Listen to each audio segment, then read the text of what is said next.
Hello friends, good evening. कुछ लोगों ने कमेंट करके पूछा था, मैसेज में पूछा था कि हम स्ट्राइक प्राइस का सिलेक्शन कैसे करें। देखिए, स्ट्राइक प्राइस का सिलेक्शन करना काफ़ी आसान है, कोई मुश्किल काम नहीं है। जब आप मार्केट में टाइम देते हैं और आपको थोड़ा एक्सपीरियंस हो जाता है, तो आपको आइडिया लग जाता है कि हमें किस स्ट्राइक प्राइस में काम करना चाहिए। अगर मैं बात करूँ कि हमें ओटीएम में काम करना चाहिए या नहीं करना चाहिए, अगर एक्सपायरी काफ़ी दूर है, सॉरी, अगर एक्सपायरी के लिए आपके पास काफ़ी टाइम है, जैसे मान लो आप 1 महीने के बाद एक्स मंथली में आप काम कर रहे हैं, किस स्टॉक में कर रहे हैं या एमसीएक्स के किसी ऑप्शन में काम कर रहे हैं और आपको पता है 1-2 महीने का टाइम है, तो आप ओटीएम में काम कर सकते हैं। लेकिन निफ्टी की बात करें, क्योंकि हम इंट्राडे में काम करते हैं, तो आप निफ्टी में ओटीएम में काम नहीं करेंगे। और अगर एक्सपायरी नज़दीक है, तो आप एटीएम में भी काम नहीं करेंगे। हाँ, एक्सपायरी दूर है, जैसे मान लो आप फ्राइडे को काम कर रहे हैं, तो आप एटीएम में काम कर सकते हैं, मंडे को काम कर रहे हैं, तो आप एटीएम में काम कर सकते हैं। लेकिन ट्यूसडे, वेडनेसडे, थर्सडे को, क्योंकि एटीएम के प्राइस मार्केट के साथ-साथ चलते हैं और जितना पॉइंट निफ्टी मूव करेगा, उतना ही आपका ऑप्शन मूव करेगा अगर आपने एटीएम में लिया है। तो ऐसा भी होता है कि एक्सपायरी के दिन क्या होता है कि एटीएम में बहुत कम प्राइस पे आपको ऑप्शन मिलता है। जैसे कि लास्ट एक्सपायरी की बात करूँ, जो ₹24 की जो कॉल थी, वो 500 तक पहुँच गई थी। तो ऐसा नहीं है कि एटीएम में प्रॉफ़िट नहीं मिलता, लेकिन अगर आप सेफ लेके चलते हैं, तो आप, क्योंकि आपको 30% का प्रॉफ़िट चाहिए, एक लिमिटेड प्रॉफ़िट चाहिए, तो आप फ्राइडे और मंडे को एटीएम में काम करें, बाकी आप आईटीएम में काम करें। क्योंकि आईटीएम के प्रीमियम इतनी जल्दी से नहीं टूटते हैं और ये मार्केट के साथ बड़ी तेज़ी से चलते हैं। तो आप अपने हिसाब से स्ट्राइक प्राइस लगा सकते हैं। तो जो मैंने बताया, ये मेरा एक्सपीरियंस है। अब हम बात करते हैं कि आज का ट्रेड कैसे आया था। तो देखिए, आज निफ्टी देख रहे हैं कि निफ्टी अभी भी अप ट्रेंड में भी है, निफ्टी में अभी भी बायर ही एक्टिव हैं। जैसा कि आप देख रहे हैं, यहाँ पर 100% बायर हैं। तो आज का हम देखते हैं कि कॉल का ट्रेड हमारा कैसे आया था। तो ये देखिए, आज का जो कॉल का ट्रेड था,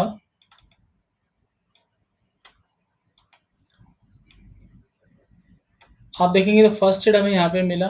यहाँ पर जो एंट्री आई थी, आप टाइम देख लेना, यहाँ पर जो एंट्री आई थी, इधर आई थी। ये मैंने कॉल लगाई 24,000 की। यहाँ पर एंट्री आई थी 193 पे एंट्री आई थी और इसने इधर हाई बनाया 229 का। तो यहाँ पर जो प्रॉफिट मिला, वो मैक्सिमम 36 पॉइंट का प्रॉफिट मिला।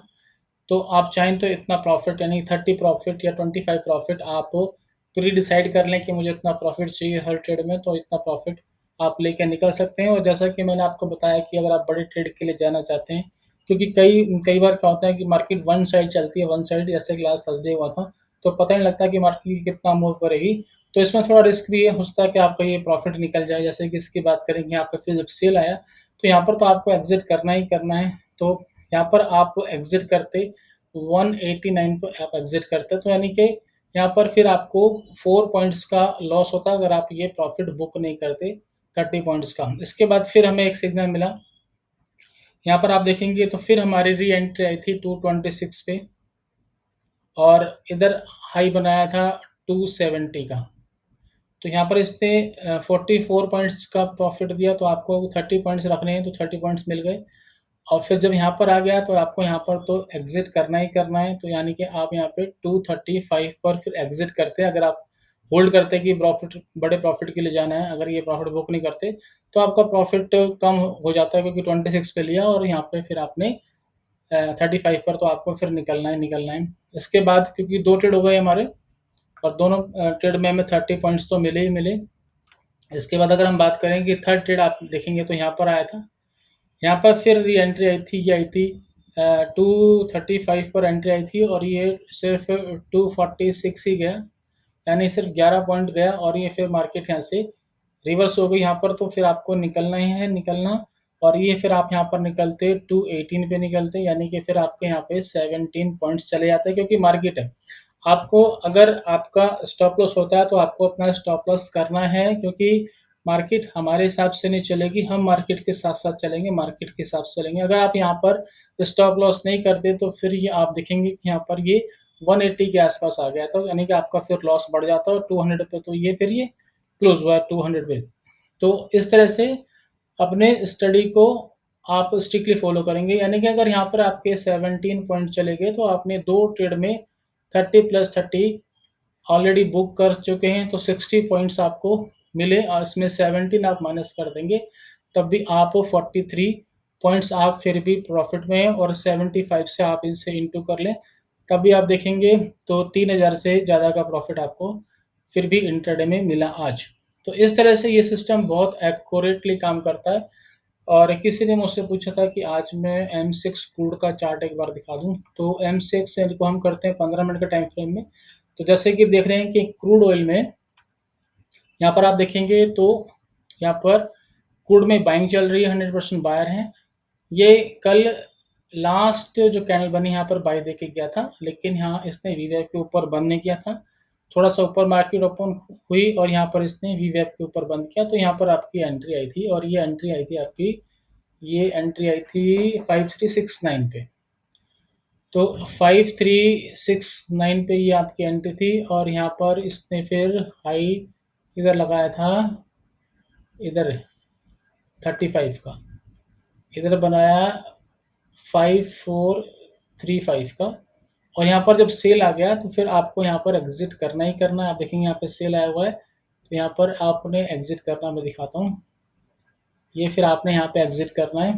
तो आप यहाँ पर भी एग्जिट करेंगे तब भी आप प्लस में रहेंगे, और ये 5398, ये देखेंगे तो 5398 पे फिर आपको निकलना ही निकलना है। अगर आप ये 60 पॉइंट से ज़्यादा का प्रॉफिट है, यानी कि 66 पॉइंट अगर आप ये प्रॉफिट बुक नहीं करते हैं तो फिर आपको यहाँ पर निकलना है 5398 पे, तो फिर आपको निकलना है।